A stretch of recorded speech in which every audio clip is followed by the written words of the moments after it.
ঘনায় গড়াই গিয়েছে সাঁতারি পর্বত সুদানার জন্য। এতক্ষণ ফিরে আসছে না কেন? বিষের যন্ত্রণা আর আমি সহ্য করতে পারছি না। আমার সর্বাঙ্গ অঙ্গ কালো হয়ে যাচ্ছে, আমি যা দাঁড়িয়ে থাকতে পারছি না। ওরে বাপ ধরাই গলাই, কোথায় গেলে বাপ? শিগগিরি এসো, শিগগিরি এসো, ওষুধ নিয়ে। আমি যা দাঁড়িয়ে থাকতে পারছি না।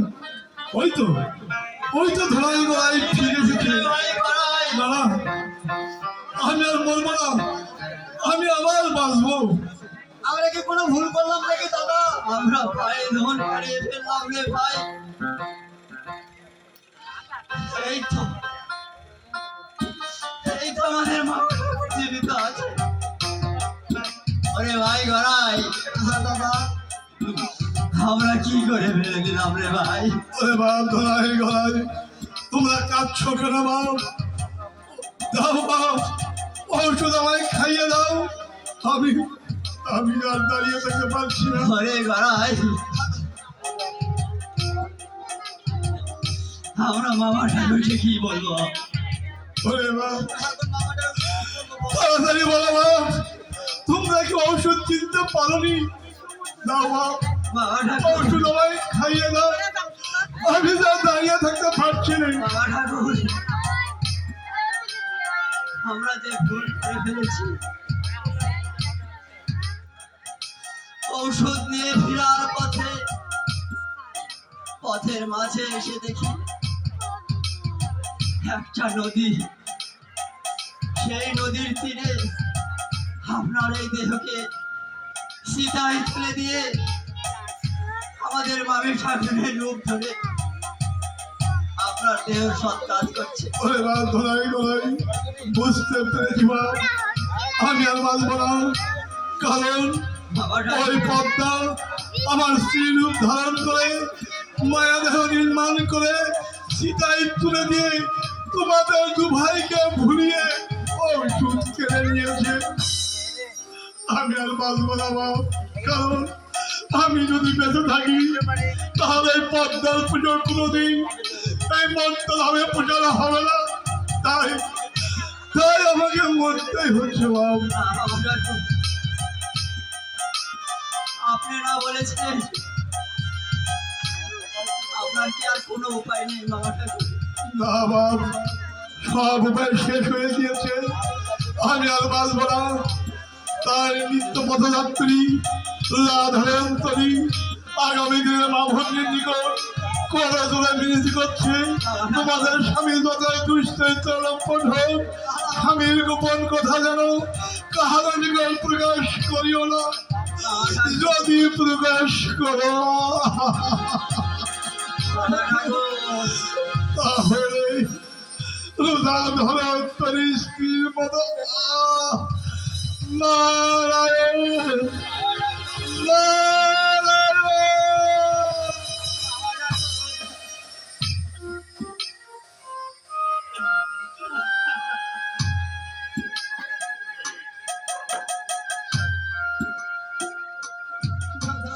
ওরে ভাই গড়াই,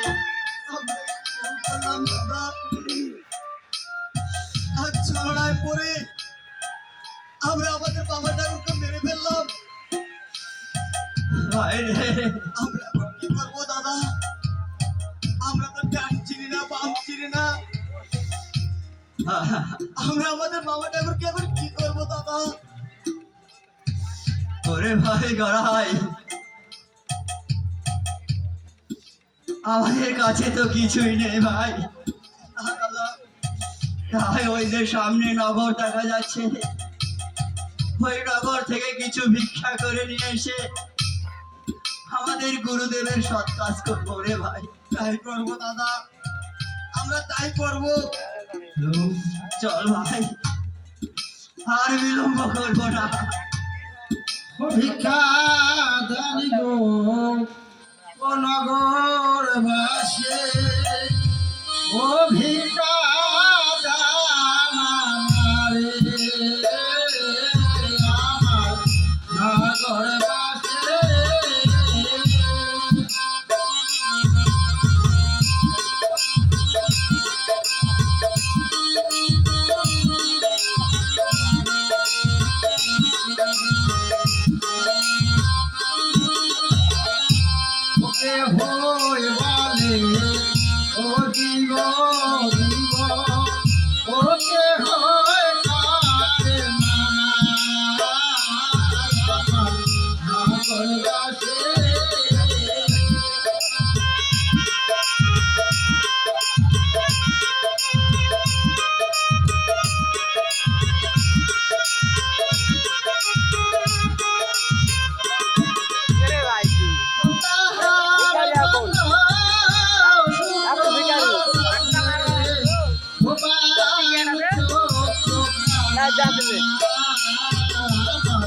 নগরবাসী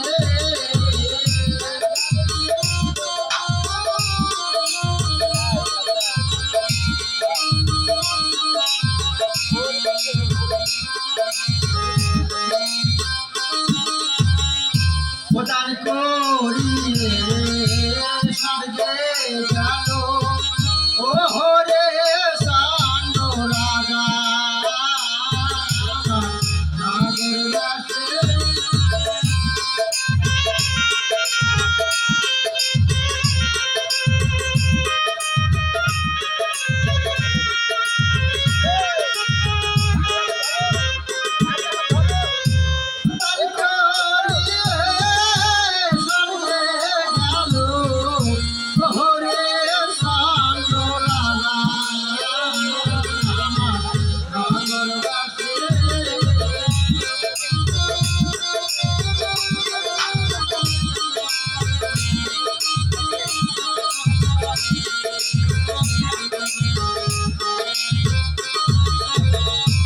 ভিক্ষা দান গো নগরবাসী ও ভিক্ষা দান আমারে আমার নগরবাসী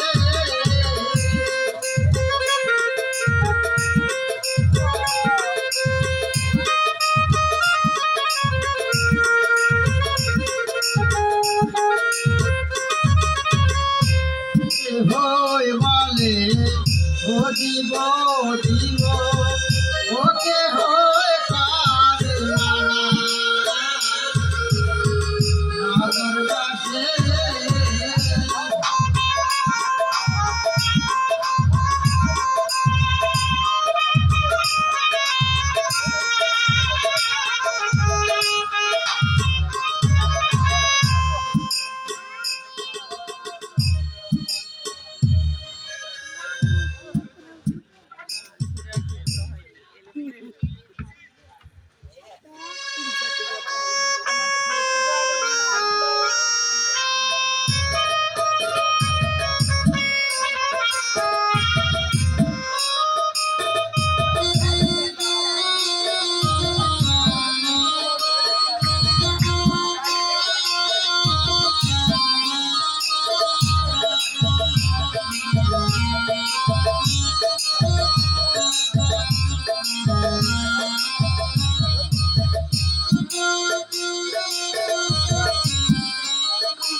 ले ले